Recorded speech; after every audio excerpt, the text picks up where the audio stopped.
जय हिंद विद्यार्थी मित्रांनो, गुरुमंत्र इन्स्टिट्यूट भोकरमध्ये तुमच्या सगळ्यांचं स्वागत आहे. मित्रांनो, आज आपण 12वीचा 14th chapter dual nature of radiation and matter सुरू करणार आहोत. आज आपण पाहूया या चॅप्टरचं इंट्रोडक्शन.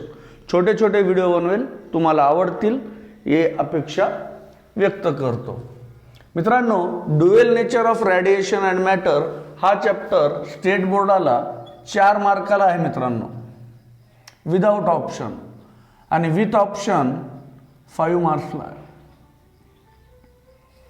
2 क्वेश्चन सीईटीला येतात आणि मिनिमम 2 क्वेश्चन नीटला पण येऊ शकतात. मित्रांनो, जसे की आपल्या या चॅप्टरचं नाव आहे dual nature. Dual nature of radiation and matter म्हणजे काय हो? रेडिएशन आणि मॅटर या 2 गोष्टी ज्या आहेत, या दोघांचे 2 नेचर शो करते. मग हे सगळं याचा ड्युएल नेचर, रेडिएशनचा आणि मॅटरचा आपल्याला या चॅप्टरमध्ये शिकायचं. मित्रांनो, रेडिएशन आणि मॅटर हे आहे तरी काय? तर बघा, आपल्या नेचरमध्ये म्हणजेच या युनिवर्समध्ये किती गोष्टी आहेत रे बाळांनो? हे आपलं जे नेचर आहे, सगळंच्या सगळं नेचर, आपलं पूर्ण होल युनिवर्स कशापासून बनलंय? तर 2च गोष्टीपासून बनलंय मित्रांनो. कोणते 2 गोष्टी आहेत ते? एक आहे रेडिएशन आणि दुसरा आहे मॅटर. मॅटर म्हणजे मटेरियल. आपल्याला काय दिसते आपल्या सृष्टीवर? दगड, धोंडे, पाणी, हवा, या सगळ्या गोष्टी. हे आहे आपलं मॅटर म्हणजेच मटेरियल.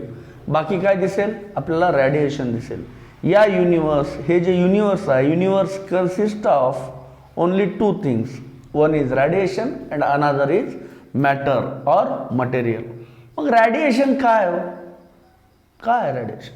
रेडिएशन काही नाही आहे, फॉर्म ऑफ हीट और एनर्जी. हीट किंवा लाईट म्हणजे तुमचं रेडिएशन. आणि मॅटर कशापासून बनते? पार्टिकलपासून. तर बाळांनो, रेडिएशन आणि मॅटर या 2 गोष्टी बघताना, आत्ताच मी तुम्हाला सांगितलंय, आपलं सगळं युनिवर्सच या 2 गोष्टीपासून बनलंय. तिसरा आयटम नाही आहे आपल्या या युनिवर्समध्ये. तिसरा आयटम आहेच नाही. आहे एक तर रेडिएशन, नाही तर मॅटर. तर रेडिएशन काय? तर आपल्याला माहिती आहे सगळ्यांना, आपला सोर्स ऑफ लाईट कोण? सन. सोर्स ऑफ हीट कोण? सन. लाईट आणि हीट आपल्याला कुठून भेटते? सनपासून. अजून दुसऱ्या पण ऑब्जेक्टपासून मिळते.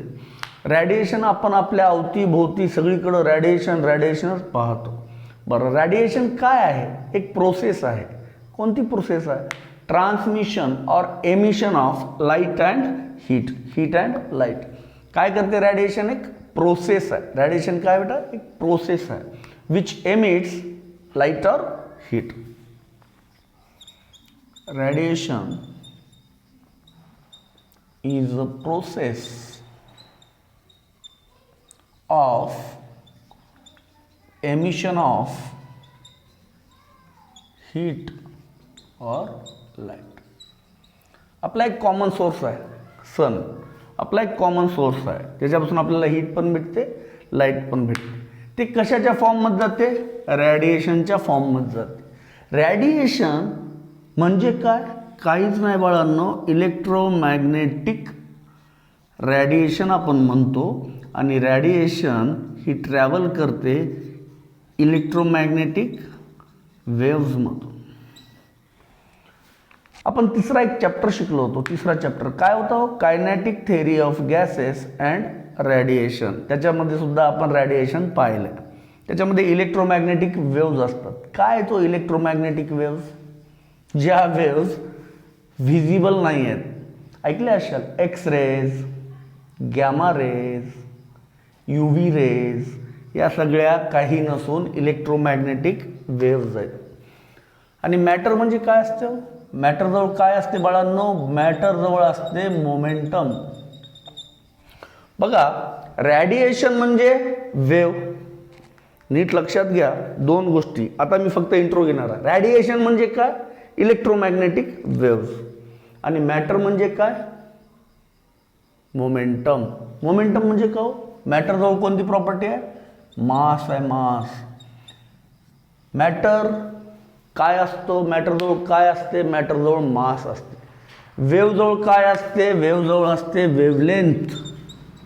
वेव्ह म्हटलं की वेव्हलेंथ आली, वेव्ह म्हटलं की फ्रिक्वेन्सी आली.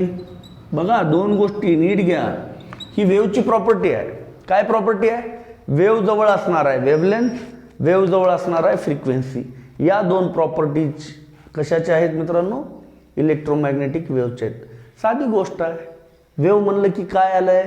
एक तर आली वेव्हलेंथ, दुसरी आली फ्रिक्वेन्सी. आणि मटेरियल म्हणलं तर काय आलं? त्याच्याकडे आहे मास. आणि एक लक्षात घ्या, मास आहे तर होऊ शकते त्याच्याकडं मोमेंटम पण आहे. आता गोष्ट अशी आहे, मॅटर जवळ मास असते तर वेव्ह जवळ वेव्हलेंथ असते. मग हे याचं dual nature of radiation and matter काय? तर ही प्रॉपर्टी आपल्या सगळ्याला माहिती आहे. आणि आपली याच प्रॉपर्टीवर आपल्या 11वी-12वीला आत्तापर्यंत शिकवत होतो, आपण शिकत होतो क्लासिकल फिजिक्स, जे 1900 सेंचुरीच्या पहिलेचं इन्व्हेन्शन आहे. बाळांनो, तर हेच रॅडिएशन आणि हेच मॅटर. आपल्याला काही गोष्टी आपल्या डोक्यात फिट आहेत. मॅटर म्हटलं की मास, मास म्हणलं की मोमेंटम. मोमेंटम काय असते बाळांनो? तर मास इंटू व्हेलोसिटी असते हो. आता मला सांगा, ज्याच्याकडं मास आहे, ज्याच्याकडं व्हेलोसिटी आहे, त्याच्याकडे कायनेटिक एनर्जी असेल का नाही? कायनेटिक एनर्जी काय? 12 mv². आता बघा, तुम्ही सेकंड लॉ न्यूटनचा शिकल्या, त्याच्यात आपण काय बघितलं? चेंज इन मोमेंटम म्हणजेच काय? फोर्स. आता मोमेंटम आहे म्हणजे काय आला? त्याच्याकडे कायनेटिक एनर्जी आली. आणि कायनेटिक एनर्जी आली म्हणजे काय आलं बाळांनो? त्याच्याकडं फोर्स सुद्धा आहे. पण या सगळ्या प्रॉपर्टीज आपण असोसिएट करतो मॅटरशी. या सगळ्या प्रॉपर्टीज आपण असोसिएट करतो मॅटरशी. आणि वेव्हलेंथ, फ्रिक्वेन्सी या गोष्टी आपण असोसिएट करतो रॅडिएशनशी, म्हणजेच वेव्हशी. रॅडिएशन काय बाळांनो? तर वेव्हज आहेत, बरोबर. आणि हे मॅटर आहे. मग या चॅप्टरमध्ये आपल्याला काय शिकायचं आहे? तर या चॅप्टरमध्ये आपल्याला शिकायचं आहे असं की हे जे नेचर आहे, कोणाचा नेचर? याच रॅडिएशनचा आणि या मॅटरचा. या दोघाचा नेचर एवढाच असेल का? नाही. काय झालं मग? या वेव्हलेंथचे दोन नेचर आहेत, ड्युएल नेचर. पहिला नेचर तुम्हाला माहिती आहे, वेव्ह जवळ वेव्हलेंथ असणार आहे, फ्रिक्वेन्सी असणार आहे. आता मला सांगा, वेव्ह जवळ मास असेल का? नाही. आणि या मॅटर जवळ फ्रिक्वेन्सी आणि वेव्हलेंथ असेल का? वेव्हलेंथ आणि फ्रिक्वेन्सी नाही. आपल्या डोसक्यात असं आहे बाळांनो, वेव्ह जवळ मास नसणार आहे आणि मॅटर जवळ वेव्हलेंथ आणि फ्रिक्वेन्सी नसणार आहे बाळांनो.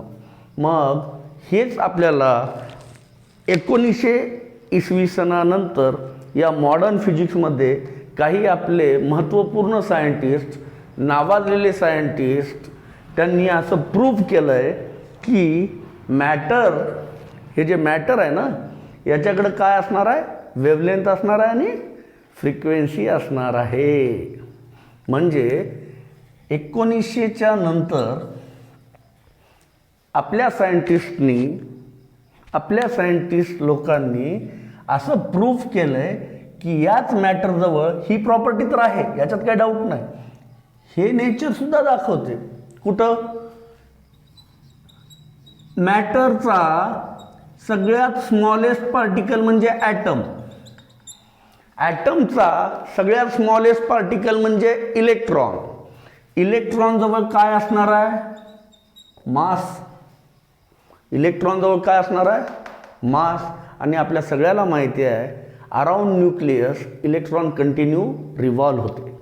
Around nucleus electron continue revolve होते.